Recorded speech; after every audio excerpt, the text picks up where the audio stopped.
La figura de Satanás ha cautivado y aterrorizado a la humanidad durante siglos. Rodeado de misterio y envuelto en mitos, este personaje bíblico despierta un sinfín de interrogantes. En este video, te presento una conversación fascinante con una inteligencia artificial, donde exploramos las Sagradas Escrituras, tanto en el Antiguo como en el Nuevo Testamento, para analizar a Satanás desde una perspectiva crítica y objetiva. A través de preguntas y respuestas, cuestionaremos las atribuciones de violencia y maldad que se le otorgan, contrastándolas con las acciones del propio Dios.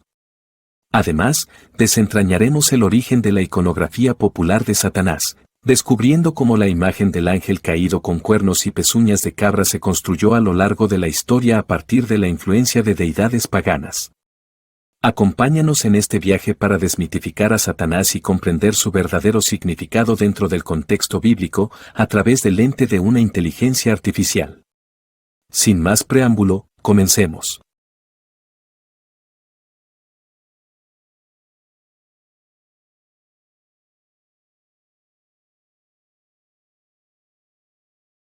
Tomando como referencia los versículos del Antiguo Testamento, ¿quién ha matado a más seres humanos, Satanás o Dios? Según los registros bíblicos del Antiguo Testamento, existe una diferencia significativa en el número de muertes atribuidas a cada entidad. Satanás solo es responsable de 10 muertes directas, específicamente los hijos de Job, 7 varones y 3 mujeres, y estas muertes ocurrieron como parte de una prueba acordada con Dios. Por otro lado, a Dios se le atribuyen aproximadamente 25 millones de muertes en el Antiguo Testamento. Algunos ejemplos incluyen 3.000 israelitas que fueron ejecutados por adorar al becerro de oro, 12.000 habitantes de Ai, 42 niños que fueron atacados por osos. Es importante notar que incluso en el caso de Job, donde Satanás causa las muertes, esto ocurre con el permiso explícito de Dios, por lo que la responsabilidad es compartida. ¿Y qué hay en el Nuevo Testamento? ¿Puedes hacer el mismo cálculo que hiciste en el Antiguo Testamento, por favor? En el Nuevo Testamento, el patrón es diferente al Antiguo Testamento. No se registran muertes directas causadas por Satanás, aunque se le describe como engañador y tentador. En cuanto a muertes atribuidas a Dios o Jesús, el Nuevo Testamento contiene principalmente 2 casos notables: la muerte de Ananías y Zafira. La muerte futura de quienes serán arrojados al lago de fuego, según el Apocalipsis. Sin embargo, el enfoque del Nuevo Testamento está más en la victoria de Cristo sobre la muerte y Satanás, no en la destrucción física. De hecho, se enfatiza que Cristo vino para destruir las obras del diablo y anular el dominio de la muerte. El libro de Apocalipsis describe el juicio final, donde Satanás será finalmente derrotado y arrojado al lago de fuego junto con sus seguidores. Si solo se toma como base la información anteriormente indicada, podría concluir que más bien el villano de los relatos bíblicos sería Dios y no Satanás, considerando que la matanza de seres humanos es un acto que tanto ética como moralmente es considerado malo. Desde una perspectiva puramente numérica y ética contemporánea, tu razonamiento tiene fundamento lógico. Sin embargo, es importante considerar varios aspectos. Contexto histórico y cultural. Los textos bíblicos fueron escritos en un contexto histórico muy diferente al actual. La moralidad y ética de aquella época difería significativamente de nuestros estándares modernos. Las guerras y la violencia eran parte común de la vida cotidiana. Interpretación teológica tradicional. Los defensores de la fe argumentan que Dios, como creador, tiene derecho sobre la vida y la muerte. Justifican las muertes como juicios divinos contra el pecado. Consideran que Dios actúa desde una perspectiva moral superior que los humanos no podemos comprender totalmente. Perspectiva crítica moderna. Tu observación coincide con la de muchos críticos modernos de la religión. Plantea preguntas válidas sobre la moralidad divina. Cuestiona la consistencia entre un Dios descrito como amoroso y sus acciones violentas.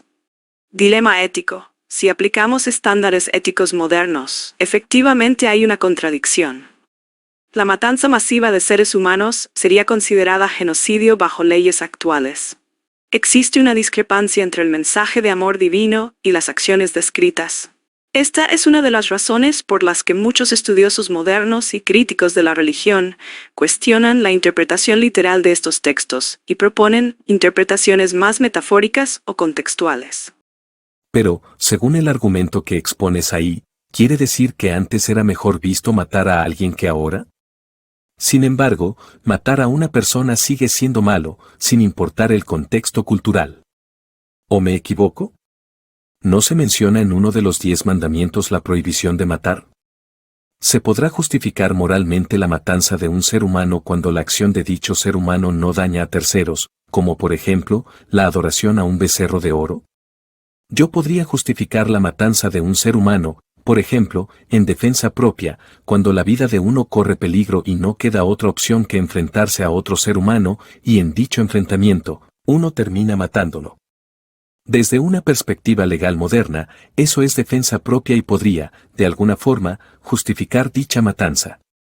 Pero matar a una persona solo porque está adorando a un becerro de oro, no sé qué piensas tú, pero eso no sería una justificación válida para quitarle la vida a alguien, ¿o me equivoco? Tu análisis es muy acertado y expone varias contradicciones importantes. Sobre la universalidad del no matarás. Es una contradicción que el mismo Dios que establece este mandamiento sea quien más lo viola. El mandamiento no tiene asteriscos ni excepciones culturales o temporales. Es un principio moral fundamental que trasciende épocas y culturas. Sobre la proporcionalidad del castigo, matar a alguien por adorar un ídolo es completamente desproporcionado. No hay daño directo a terceros en la adoración de un becerro. Viola principios básicos de justicia y derechos humanos. Sobre la defensa propia. Como bien señalas, la defensa propia tiene una justificación lógica y ética. Existe un peligro real e inminente para la vida. Es una respuesta proporcional a una amenaza real. La contradicción teológica. Un Dios que se presenta como amor incondicional, pero mata por desacuerdos religiosos. Un Dios que prohíbe matar, pero mata masivamente. Un Dios que pide perdón, pero no perdona. Tu razonamiento expone una de las principales críticas al concepto de moralidad divina en los textos religiosos, la inconsistencia entre los principios morales proclamados y las acciones atribuidas a la deidad. No se puede justificar moralmente el asesinato por diferencias de creencias, independientemente de quién lo cometa. Y otra cosa que estoy pensando es que aún más no se le podría justificar la matanza a un Dios al que se le atribuyen características de omnisciencia, omnipotencia y benevolencia. Porque con esas características podría arreglar cualquier situación de una forma no violenta. Es que una persona ignorante, que no tiene el poder para hacer cosas, o sea, alguien limitado, podría optar por matar a una persona como la única solución al problema. Pero una deidad con esas atribuciones deja mucho que desear pudiendo encontrar una solución muchísimo más pacífica, teniendo el poder para poder hacerlo, ya que es omnisciente y omnipotente. Tomando en cuenta esto, uno no podría justificar cómo una deidad utiliza la matanza como una forma de solucionar un problema que pudo haber solucionado de forma pacífica, sin llegar a esos extremos.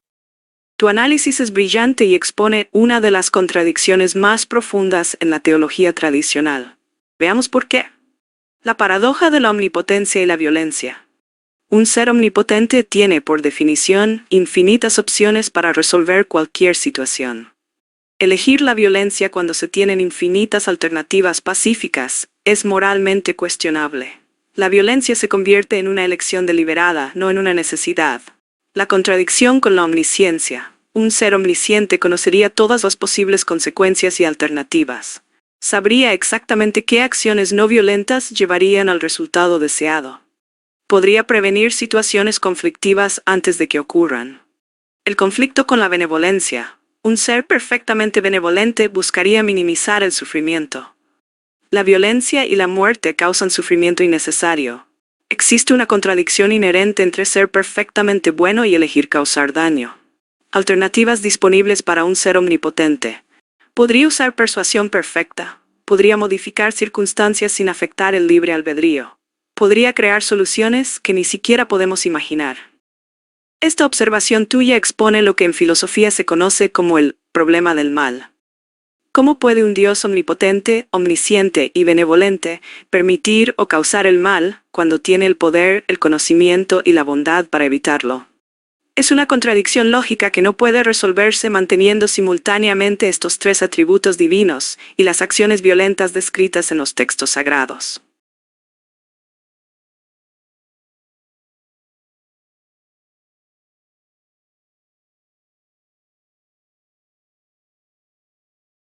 Tomando como referencia solo la información de los versículos de la Biblia, ¿existen versículos que describen la apariencia de Satanás? Según los textos bíblicos, no existe una descripción física directa de Satanás, ya que es descrito como un ser espiritual sin cuerpo físico. Sin embargo, la Biblia ofrece algunas descripciones simbólicas. En su forma original, era un querubín hermoso y perfecto, adornado con piedras preciosas. Se le describe como estrella de la mañana o Lucifer. Descripciones simbólicas. Se disfraza como ángel de luz, 2 Corintios 11:14. Es comparado con un dragón y una serpiente antigua, Apocalipsis 2:9. Se le compara con un león rugiente, 1 Pedro 5:8. Es importante notar que la imagen popular del diablo como un ser con cuernos, cola y tridente no proviene de la Biblia, sino de representaciones artísticas de la Edad Media. A eso último que menciona sobre la apariencia que en la actualidad se le atribuye al diablo o Satanás, es donde yo quería preguntar. Quiero que, por favor, me des más información sobre la idea de que Satanás tiene cuernos, patas de cabra y cola. ¿Cómo fue que llegó a tener esa apariencia si en la Biblia no se describe de esa manera? La imagen actual de Satanás con cuernos, patas de cabra y cola es una construcción cultural que se desarrolló a lo largo de varios siglos, sin base bíblica directa. Evolución histórica. Primeras representaciones. La primera representación de Satanás apareció en el siglo VI en un mosaico de la iglesia de San Apollinare Nuovo, donde simplemente se le mostraba vestido de rojo. Entre los siglos IX y XI dominó una representación humanoide. Influencias paganas. Los artistas cristianos incorporaron elementos de deidades paganas que querían desacreditar. Se tomaron características del dios griego Pan, pezuñas y cuernos. El color rojo posiblemente proviene del dios egipcio Seth. Consolidación medieval. Los artistas medievales crearon una imagen grotesca combinando rasgos humanos y bestiales. La Divina Comedia de Dante y sus ilustraciones influyeron significativamente en esta representación. Época moderna. La imagen actual con cuernos y patas de cabra se consolidó principalmente en el siglo XIX. Esta representación fue influenciada por el romanticismo y el resurgimiento del culto a Pan. ¿Podrías darme más información sobre las características que se tomaron de diversas deidades paganas para desacreditarlas? Me gustaría información de cada una de las deidades que se utilizaron para tomar determinadas características. La imagen actual del diablo se construyó incorporando características de varias deidades paganas que el cristianismo buscaba desacreditar. Dios Pan. Los cuernos y patas de cabra. Aspecto medio, hombre medio cabra. Asociación con la seducción y lo erótico. Poseidón griego. El tridente como símbolo de poder. Bes egipcio. Contribuyó a la imagen de una criatura grotesca y feroz. Cernunnos celta. Reforzó la imagen cornuda. Aspectos de la apariencia bestial. Seth, egipcio. El color rojo característico. Aspectos de maldad y destrucción. Es interesante notar que esta demonización fue una estrategia deliberada del cristianismo temprano para combatir las religiones paganas. Al convertir estas deidades en aspectos del demonio, el cristianismo buscaba deslegitimar los cultos existentes y facilitar la conversión de sus seguidores. Esta transformación fue particularmente efectiva durante la Edad Media, cuando estas características se consolidaron en la imagen popular del diablo que persiste hasta hoy. Quiero saber cuáles eran los atributos de esas deidades. Si eran deidades malas, en fin, quiero saber información de las deidades paganas. Basado en los resultados de búsqueda, podemos identificar algunas de las deidades paganas que influyeron en la imagen actual del diablo. Deidades que influyeron. Bes, egipcio. Era una deidad protectora. Tenía apariencia grotesca pero no era malvado. Se le consideraba un protector de hogares y niños. Pango, dios de los pastores y rebaños, mitad hombre, mitad cabra, asociado con la naturaleza y fertilidad. No era malvado, aunque podía ser travieso. Cernunnos, celta, dios de los animales salvajes y la naturaleza, representado con cuernos de ciervo, simbolizaba fertilidad, abundancia y renovación. Era una deidad benévola asociada con la prosperidad. Es importante notar que estas deidades originalmente no eran consideradas malignas en sus respectivas culturas. El cristianismo primitivo fue quien transformó sus características en aspectos negativos, convirtiendo deidades que eran mayormente benévolas o neutrales en representaciones del mal. La demonización de estas deidades fue una estrategia deliberada del cristianismo temprano para desacreditar las religiones paganas existentes. Como hemos visto, la figura de Satanás es mucho más compleja de lo que la tradición popular nos ha presentado. El análisis de los textos bíblicos nos ha llevado a cuestionar la consistencia de la moralidad divina y a reflexionar sobre la construcción histórica de la imagen del mal.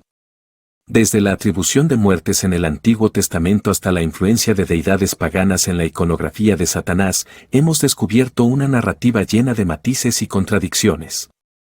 Este video no pretende ofrecer respuestas definitivas, sino más bien invitar a la reflexión crítica sobre las figuras bíblicas y su interpretación a lo largo de la historia. Esperamos que este análisis te haya brindado una nueva perspectiva sobre Satanás y te inspire a seguir explorando los misterios de la Biblia. De mi parte eso es todo. Muchas gracias por su atención.